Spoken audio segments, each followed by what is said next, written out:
Hello, नमस्कार। मेरा नाम दलबीर है और मेरे इस यूट्यूब चैनल में आपका स्वागत है। मेरे इस यूट्यूब चैनल का नाम इंडियन टेक्निकल फार्मिंग है और आज मैं आपके लिए एक खेती से जुड़ी एक नई वीडियो लेकर आया हूं। इस वीडियो में आज मैं आपको बताता हूं कि देसी कपास की bang, bang.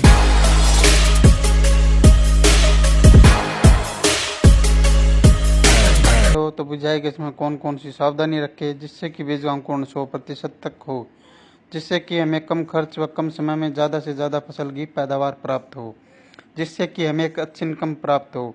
इस वीडियो को अंत तक जरूर देखें ताकि आपको खेती से जुड़ी सभी जानकारी प्राप्त हो। अगर आप चैनल पर नए हो तो वीडियो को लाइक, शेयर व चैनल को सब्सक्राइब जरूर करना ताकि अन्य किसानों को खेती से जुड़ी सभी जानकारी प्राप्त हो और आने वाली वीडियो की नोटिफिकेशन आपको मिलती रही। चलिए वीडियो को स्टार्ट करते हैं। यह देसी कपास की किस्में 15 अप्रैल से शुरू होती है बिजाई। हरियाणा में मुख्यतः कपास के 3 तरह के बीज किसानों की तरफ से प्रयोग किए जाते हैं, जिसमें नरमा बिट्टी कॉटन तथा देसी कपास शामिल है। कपास के सभी बीजों की बिजाई अप्रैल से शुरू हो जाती है, जो पूरे महीने में रहती है। देसी कपास लगाने वाले किसानों को हरियाणा सरकार प्रति एकड़ 3,000 रुपये की वित्तीय मदद देती है।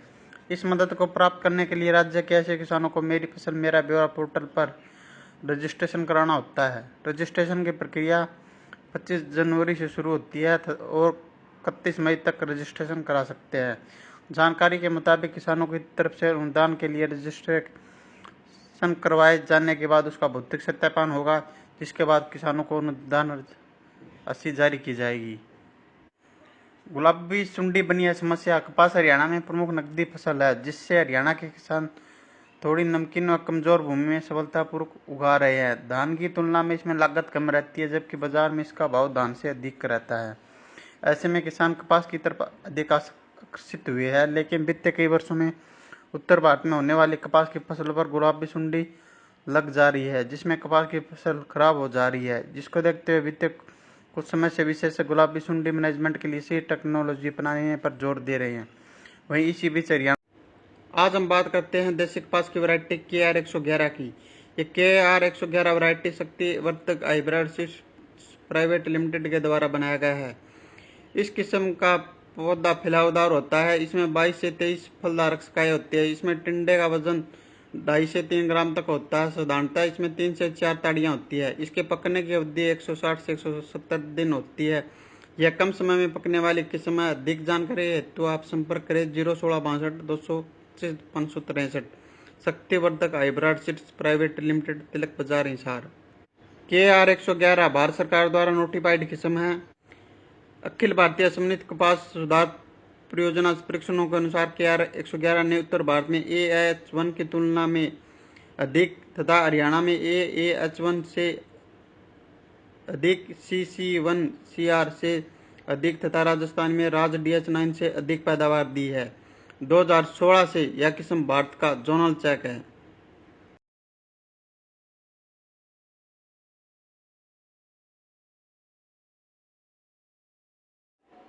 कली व फूल बनने से पहले की अवस्था बोक्की में सुंडियां प्रभावी रहती है, जो बोक्की को खाती रहती है, जिनकी ओर किसान का ध्यान ही नहीं जाता है। उस समय देसी कपास में पौधों पर फूल दिखाई नहीं देती है। ये सुंडियां फूल और फूलों को खाती रहती है। बाद में किसान का ध्यान इस ओर जाता है।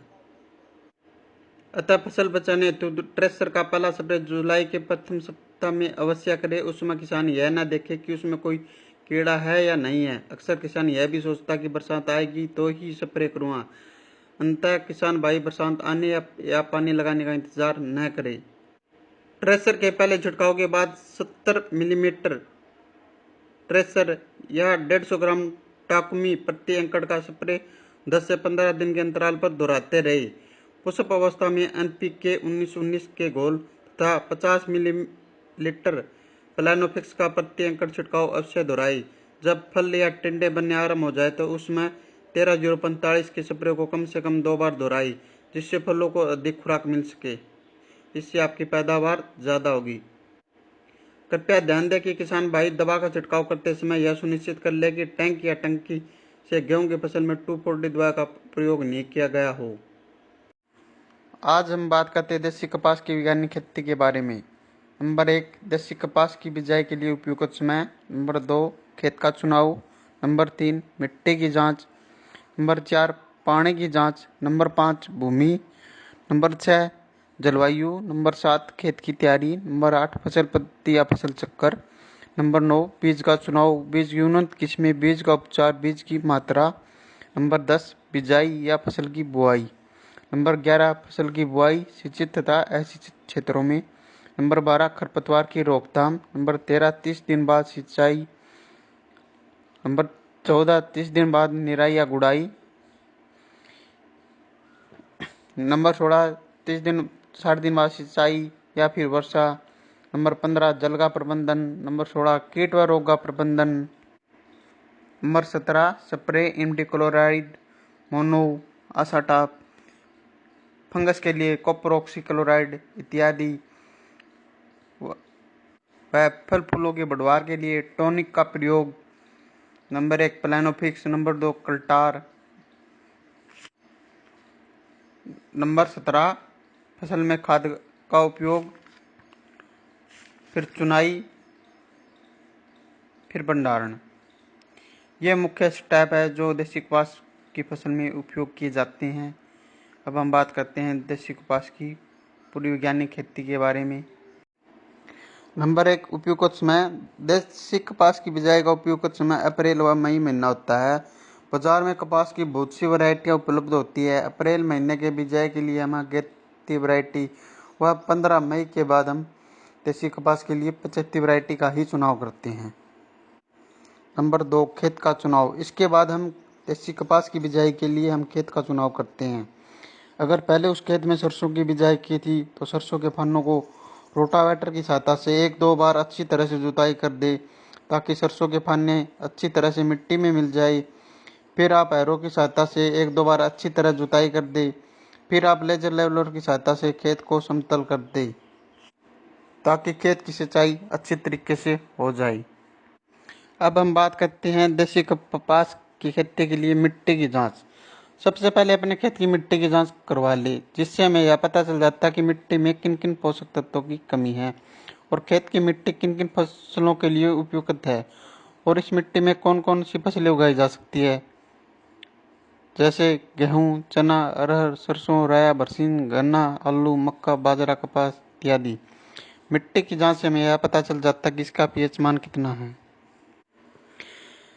देसी कपास की बिजाई फास्फोरस व पोटाश बिजाई के समय पोरे। अगर फास्फोरस बिजाई पर नहीं डाली गई है तो बोक्की पर पोरे। बोक्की का मतलब फूल आने पर पोरे। आदि नाइट्रोजन बोक्की के समय 45 से 60 दिन व शेष नाइट्रोजन फूल निकलते समय कतारों में दोनों ओर डाली। अगर गेहूं के बाद कपास ले रहे हैं तो बोक्की के समय डाली जाने वाली नाइट्रोजन बिजाई पर पोरे। अब हम बात करते हैं पानी की जांच की। अगर आप फसल की बिजाई के लिए नहरी पानी का इस्तेमाल करते हैं तो यह सभी प्रकार की फसलों के लिए बहुत अच्छा है और इसमें बीज का अंकुरण 100% तक हो जाता है। अगर आप वर्षा के बाद फसल की बिजाई करते हैं तो बीच में बीज का अंकुरण 100% तक हो जाता है। अगर आप बिजाई के समय ट्यूबवेल के पानी का इस्तेमाल करते हैं तो आप इस ट्यूबवेल के पानी की जांच करवा लें। अगर ट्यूबवेल का पानी पीने में भी मीठा है तो इसका पानी का पीपीएम ज़्यादा हो सकता है और बीज के अंकुरण के समय यह एक समस्या बन जाता है। अगर पानी का पीपीएम 1000 से कम है और इसमें सभी प्रकार की फसलों के लिए अच्छा है और इसमें बीज का अंकुरण 100% तक हो जाता है। अगर पानी का पीपीएम 1000 से ज़्यादा है तो इसमें बीज का अंकुरण सही तरीके से नहीं हो पाता, इससे हमारा नुकसान हो जाता है। इसलिए पानी की जांच करवाना भी बहुत ज़रूरी है। कपास की खेती के लिए भूमि का चुनाव। कपास की खेती के लिए अच्छी जल धारण और जल निकास क्षमता वाली भूमि होनी चाहिए। जिन क्षेत्रों में वर्षा कम होती है वहाँ इसकी खेती अधिक जल धारण वाली क्षमता वाली मटियार भूमि में की जाती है। जहाँ सिंचाई की सुविधाएं उपलब्ध हो वहाँ बलुई व बलुई दोमट मिट्टी में इसकी खेती की जा सकती है। यह हल्की अम्लीय एवं क्षारीय भूमि में उगाई जा सकती है। इसके लिए उपयुक्त पीएच मान 5.5 से 6.5 है। हालांकि इसकी खेती 8.5 पीएच मान तक वाली भूमि में अच्छी तरह से की जा सकती है। कपास की खेती के लिए मौसम व जलवायु। यदि पर्याप्त सिंचाई सुविधा उपलब्ध हो तो कपास की फसल को मई माह में ही लगाया जा सकता है। सिंचाई की पर्याप्त उपलब्धता न होने पर मानसून की उपयुक्त वर्षा होते ही कपास की फसल उगा सकते हैं। कपास की उत्तम फसल के लिए आदर्श जलवायु का होना आवश्यक है। फसल के उगने के लिए कम से कम 16 डिग्री सेंटीग्रेड और अंकुरण के लिए आदर्श तापमान 32 से 34 डिग्री सेंटीग्रेड होना उचित है। इसके बढ़वार के लिए 21 से 27 डिग्री तापमान होना चाहिए। फल लगते समय दिन का तापमान 25 से 30 डिग्री सेंटीग्रेड और रातें ठंडी होनी चाहिए। कपास के लिए कम से कम 50 डिग्री सेंटीमीटर वर्षा का होना आवश्यक है। 125 सेंटीमीटर से अधिक वर्षा का होना कपास के लिए हानिकारक होता है। कपास की उन्नत खेती के लिए खेत की तैयारी। उत्तरी भारत में कपास की खेती मुख्यतः सिंचाई आधारित होती है। इन क्षेत्रों में खेत की तैयारी के लिए 1 सिंचाई कर 1 से 2 गहरी जुताई करनी चाहिए। इसके बाद 3 से 4 हल्की जुताई कर पट्टा लगाकर बुआई करनी चाहिए। कपास का खेत तैयार करते समय इस बात का ध्यान रखना चाहिए कि खेत पूर्णतः समतल हो ताकि मिट्टी की जल धारण व जल निकास क्षमता दोनों अच्छी हो। यदि खेतों में खरपतवार की ज़्यादा समस्या न हो तो बिना जुताई या न्यूनतम जुताई से भी कपास की खेती की जा सकती है। दक्षिणी व मध्य भारत में कपास वर्षा आधारित काली भूमि में उगाई जाती है। इन क्षेत्रों में खेत तैयार करने के लिए गहरी जुताई मिट्टी पलटने वाले हल से रबी फसल की कटाई के बाद करनी चाहिए, जिसमें खरपतवार नष्ट हो जाते हैं और वर्षा जल का संचय अधिक होता है। इसके बाद 3 से 4 बार हैरो चलाना काफ़ी होता है। बुआई से पहले खेत में पट्टा लगाते हैं ताकि खेत समतल हो जाए, या फिर आप लेजर लेवलर की सहायता से खेत को समतल कर सकते हो। अगर आप गोबर की खाद का इस्तेमाल करते हो तो 8 से 10 ट्रॉली 1 एकड़ के लिए पर्याप्त रहती है। यह खाद मिट्टी में अच्छी तरह मिलाकर जमीन को समतल कर दे। अब हम बात करते हैं फसल पद्धति या फसल चक्कर। फसल चक्कर एक ऐसी प्रणाली है जिसमें फसलों को इस क्रम में बोया जाता है जिससे कि मृदा की उर्वरता शक्ति बनी रहे। एक सफल उत्पादन के लिए उत्तरदायी प्रमुख कारकों में से एक फसल चक्कर एक महत्वपूर्ण स्थान रखता है। फसल चक्कर अपनाने का मुख्य उद्देश्य प्राकृतिक संसाधनों का उपयोग करके उसमें अधिक फसल उत्पादन करना होता है। किसी भी खेत में फसल को अदल बदल कर बोना, हेरफेर कर बोना फसल चक्कर कहलाता है। ऐसा करने से मृदा की उर्वरता शक्ति बनी रहती है और पैदावार भी बहुत अच्छी होती है। किसी भी खेत में एक निश्चित समय में उसकी मृदा की उर्वरता शक्ति को बनाए रखने जाने वाली फसलों के क्रम को फसल चक्कर कहते हैं। किस क्षेत्र की भूमि, जलवायु, अन्य वातावरणीय कारकों के आधार पर विभिन्न फसल चक्कर अपनाए जाते हैं। एक अच्छे फसल चक्कर को अपनाकर एक किसान अपनी भूमि में अधिक से अधिक लाभ कमा सकता है। फसल चक्करों की संख्या 3 होती है। 1 वर्षीय फसल चक्कर जैसे मक्का के बाद गेहूं, 2 वर्षीय फसल चक्कर ज्वार, बरसीन, धान, मक्का। इसके अतिरिक्त फसलों के चक्रों के आधार पर फसल चक्र को वर्गीकृत किया गया है। रबी की फसल में अपनाए जाने वाले फसल चक्कर, खरीफ की फसलों में अपनाए जाने वाले फसल चक्कर और जायद की फसलों में अपनाए जाने वाले फसल चक्कर। फसल चक्कर के सिद्धांत। उथली जड़ वाली फसलों के बाद गहरी जड़ वाली फसलों को उगाना चाहिए। अधिक खाद की आवश्यकता वाली फसलों के बाद कम खाद की आवश्यकता वाली फसलों को उगाना चाहिए। अधिक जल की आवश्यकता वाली फसलों के बाद कम जल की आवश्यकता वाली फसलों को उगाना चाहिए। फलीदार फसलों के बाद अफलीदार फसलों को उगाना चाहिए। कृषि संसाधनों का प्रयोग क्षमतापूर्ण ढंग से करना चाहिए। भूमि कटाव से प्रभावित क्षेत्रों में फसल चक्र में आच्छादित फसलों का समावेश होना चाहिए।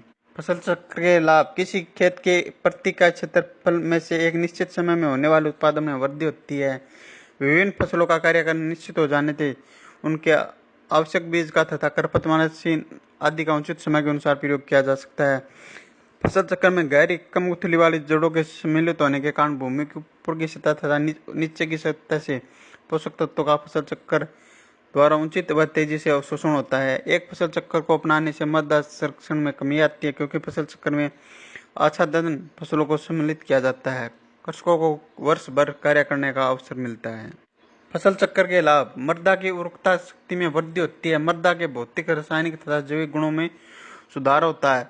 सघन फसल चक्रों को अपनाने से भूमि में जीवांश पदार्थ की मात्रा में वृद्धि होती है। उचित फसल चक्र को अपनाने से भूमि में पनपने वाले विभिन्न बीमारियों के प्रभाव में कमी आती है। फसल चक्र अपनाने से कीटों तथा खरपतवारों पर भी नियंत्रण होता है।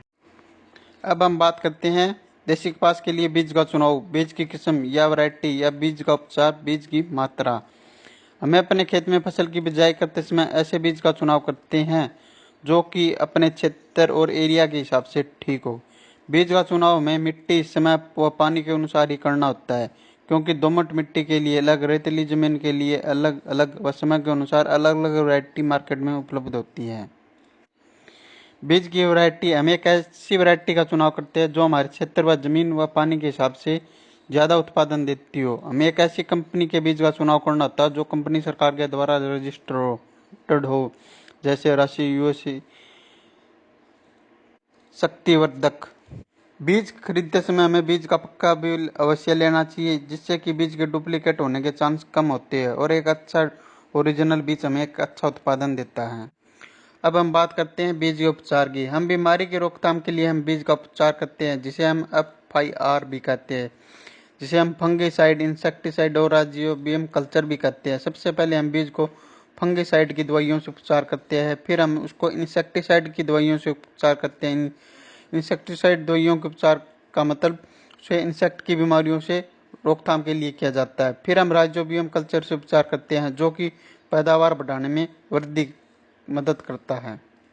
अब हम बात करते हैं बीज की मात्रा। हम देसी कपास की बिजाई के लिए 1 एकड़ में 2 पैकेट की बिजाई करते हैं। वो संकर किस्मों की वैरायटियों में हम ये 2 पैकेट की बिजाई करते हैं। अगर हम देसी वैरायटी का उपयोग करते हैं तो हम 1 एकड़ में लगभग 2 से 3 किलो बीज की बिजाई करते हैं। लगभग सभी संकर किस्मों का ही उपयोग करते हैं, क्योंकि संकर किस्में ज़्यादा उत्पादन देती है, जैसे KR 64। देसी कपास की उन्नत किस्में हैं HD 107, HD 123, HD 324, HD 432 व संकर किस्में AAH1, AAH 32 व KR 64। यह देसी कपास की उन्नत किस्में हैं जो बहुत बढ़िया उत्पादन देती है। HD 324 इस देसी कपास की किस्म के पौधे लाल रंगे, पत्ते का मध्यम और रंग लाल होता है। इस किस्म के फूल गुलाबी रंगे, फूलों के अंदर गहरे लाल रंग के धब्बे एवं परागकण पीले रंग के होते हैं। इसके पौधे में 3 से 4 मजबूत वानस्पतिक शाखाएं होती है। औसत पैदावार 9 से 10 कुंटल प्रति एकड़ है। इसके रेशे की औसत लंबाई 15 से 16 मिलीमीटर और रुई का प्रतिशत 42 है।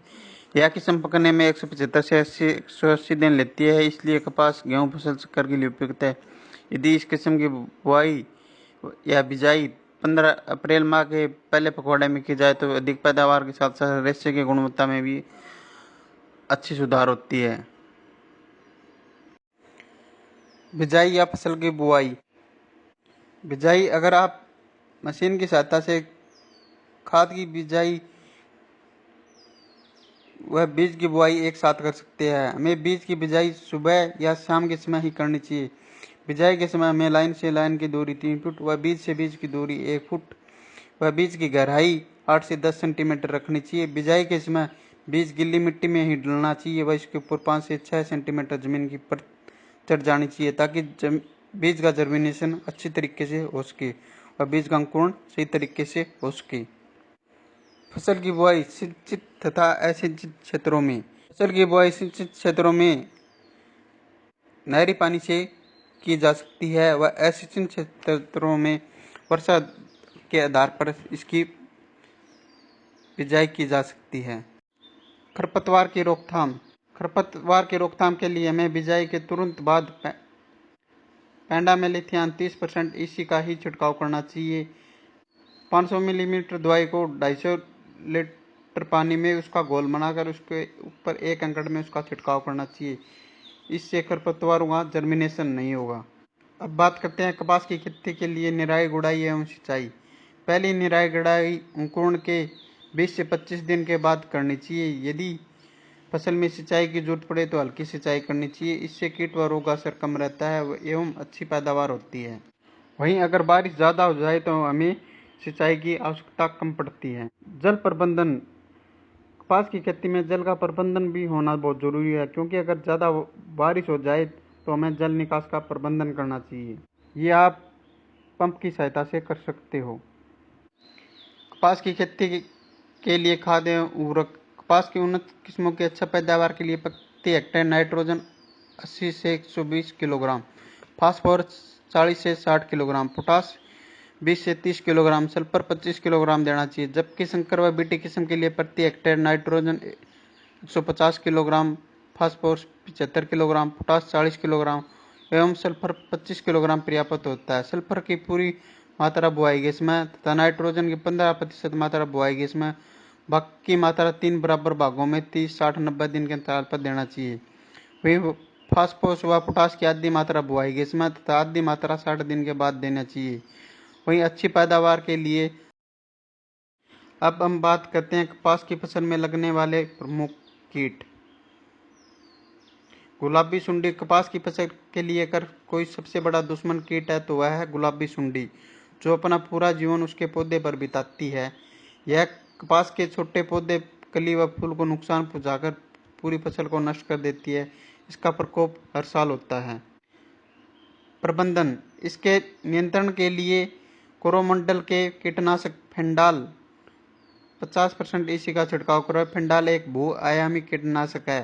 यह कीड़े पर लंबे समय तक नियंत्रण रखता है। इसके अलावा इसमें तेज तीखी गंध होती है जो वयस्क कीट को अंडा देने से रोकती है। सफेद मक्खी: यह कीट देखने में पीले रंग का होता है, लेकिन इसका शरीर सफेद मोम जैसे पाउडर से ढका होता है। यह पौधे की पत्तियों पर एक चिपचिपा तरल पदार्थ छोड़ता है एवं पत्तियों का रस चूसता है। प्रबंधन: सफेद मक्खी कीट प्रबंधन के लिए कोरोमंडल का फिनियो कीटनाशक का प्रयोग करें। फिनियो में 2 अनोखी कीटनाशकों की जोड़ी है जो 2 विभिन्न कार्यशैलियों से काम कर सकते हैं। इसके अलावा यह पाइटोरानिक प्रभाव से युक्त है, जिसमें कीड़ों का तुरंत और लंबे समय तक समाप्त करने की क्षमता होती है। यह सफेद मक्खी के सभी चरणों जैसे अंडा, निप, वयस्क को एक बार में समाधान उपलब्ध कराता है। इसकी प्रति एकड़ 400 से 500 मिलीमीटर की मात्रा की जरूरत पड़ती है। अब हम बात करते हैं माहू या फिट कीट की। यह बेहद कोमल कीट होता है जो दिखने में मटमैले रोग का होता है। माहू कीट कपास की पत्तियों को खुरचकर उसका रस चूस लेता है। इसके बाद पत्तियों पर एक चिपचिपा पदार्थ छोड़ता है। प्रबंधन: इसकी कीट की रोकथाम के लिए कोरोमंडल के फिनियो कीटनाशक का छिड़काव करें। अगर आप दूसरे कीटनाशक का छिड़काव कर सकते हो तो आप डॉक्टर की सहायता के अनुसार। तेला कीट: काले रंग का यह कीट पौधों की पत्तियों को खुरचकर उसका रस पी जाता है। इसके लिए बाजार में बहुत सी कीटनाशक दवाइयाँ उपलब्ध है। आप तेला कीट के लिए संपर्क करें। हरा मच्छर: यह देखने में 5 भुजाएं कर और पीले रंग का होता है। इसके कीट के आगे के पंखों पर एक काला धब्बा पाया जाता है जो कपास की शिशु एवं वयस्क अवस्था में पत्तियों का रस चूसता है, जिससे पत्तियां पीली पड़कर सूखने लगती है। प्रबंध: इसके कीट के प्रबंध के लिए पूरे खेत में प्रति एकड़ 10 पीले प्रपंच लगाने चाहिए। इसके अलावा 5 मिलीमीटर नीम तेल को 1 मिलीमीटर टिनोपाल या सैंडोविट को प्रति लीटर पानी के साथ घोल बनाकर छिड़काव करें। मीलीबग: इस प्रजाति के कीट की मादा पंखविहीन होती है, वहीं इसका शरीर सफेद पाउडर से ढका होता है। हालांकि इस कीट के शरीर पर काले रंग के पंख होते हैं तो सुखाव, तन्ने, फूल, पूरी, पर्णवर्त तथा घंटों का रस चूस जाता है। इसके बाद इस मीठा चिपचिपा पदार्थ छोड़ता है। इस कीट प्रबंधन की रोकथाम के लिए पूरे खेत के आसपास पीले प्रपंच लगाएं। अब हम बात करते हैं कपास की फसल में लगने वाले प्रमुख रोग। नंबर 1 जीवाणु झुलसा एवं कोणीय धब्बा रोग। नंबर 2 मायरोथोसिस पत्ती धब्बा रोग। नंबर 3 अल्टरनेट या पत्ती धब्बा रोग। नंबर 4 पौध अंगमारी रोग। जीवाणु झुलसा एवं कोणीय धब्बा रोग: यह रोग पौधे के वायवीय भागों को नुकसान पहुंचाता है, जहां छोटे गोल धब्बे बन जाते हैं जो बाद पीले पड़ जाते हैं। यह कपास की पत्तियों और घंटों को भी नुकसान पहुंचाता है। इस रोग के कारण घंटा समय से पहले ही खुल जाता है, जिससे रेशा खराब हो जाता है। इसके रोकथाम के लिए अनुशंसित कीटनाशक का ही प्रयोग करें। नंबर 2 मायरोथिसियम पत्ती धब्बा रोग: इस रोग के कारण पत्तियों पर हल्के और बाद में बड़े भूरे धब्बे बन जाते हैं। इसके बाद पत्तियां टूटकर नीचे गिर जाती है। इससे 25 से 30% उत्पादन में कमी आ जाती है। रोकथाम के लिए अनुशंसित कीटनाशक का ही प्रयोग करें। अल्टरनेट या पत्ती धब्बा रोग: मौसम में अत्यधिक नमी के कारण पत्तियों पर हल्के भूरे रंग के धब्बे बन जाते हैं, जिसके कारण आखिर में पत्तियां टूटकर गिर जाती है। ठंडे में मौसम में इस रोग उग्रता अधिक होती है। इसके रोकथाम के लिए अनुशंसित कीटनाशक का ही या डॉक्टर के परामर्श के अनुसार ही इस कीटनाशक का प्रयोग करें। नंबर 4, पौधंगमारी रोग। यह रोग पौधे की मूसले जड़ों को छोड़कर मूल तंतुओं को नुकसान पहुंचाता है, जिसके कारण पौधा मुरझा जाता है। रोकथाम के लिए अनुशंसित कीटनाशक का ही प्रयोग करें। अब हम बात करते हैं कपास में स्प्रे। कपास में 30 दिन के बाद हल्के दवाई का ही स्प्रे करें, जैसे इमिडाक्लोप्रिड मोनो। उसके बाद आप बीमारी के अनुसार भी आप स्प्रे कर सकते हो, या फिर आप टाटा आसाटाप 50% इसी का छिड़काव करें। अगर आप फंगस की दवाई की बीमारी के लिए रोकथाम के लिए छिड़काव करते हैं तो आपको पेरोक्सीक्लोराइड का ही प्रयोग करिए। अगर आपके खेत में फल फूलों की संख्या को बढ़ाना चाहते हो तो प्लानोफिक्स कल्टार जैसे टॉनिक का प्रयोग करें, जो खेत में फूलों की संख्या में बहुत भारी मात्रा में ज़बरदस्त वृद्धि करता है, जिससे फूलों की संख्या में वृद्धि होती है, वह फूलों का झड़ना बंद हो जाता है, इससे उत्पादन में भारी वृद्धि होती है। अब बात करते हैं उत्पादन की। कपास की खेती से उत्पादन। कपास की चुनाई लगभग नवंबर व दिसंबर के पहले सप्ताह तक हो जाती है। इसकी उत्पादन की बात करें तो प्रति हेक्टेयर 20 से 25 क्विंटल पर हेक्टेयर तक उत्पादन हो जाता है। वहीं बिट्टी किस्मों का लगभग 30 क्विंटल तक उत्पादन होता है। इसकी चुनाई कर ली जाती है और फिर इसका भंडारण कर लिया जाता है। अगर आपको ये वीडियो पसंद आए तो इस वीडियो को ज़्यादा से ज़्यादा लाइक, शेयर, कमेंट करें व इंडियन टेक्निकल चैनल को सब्सक्राइब करें।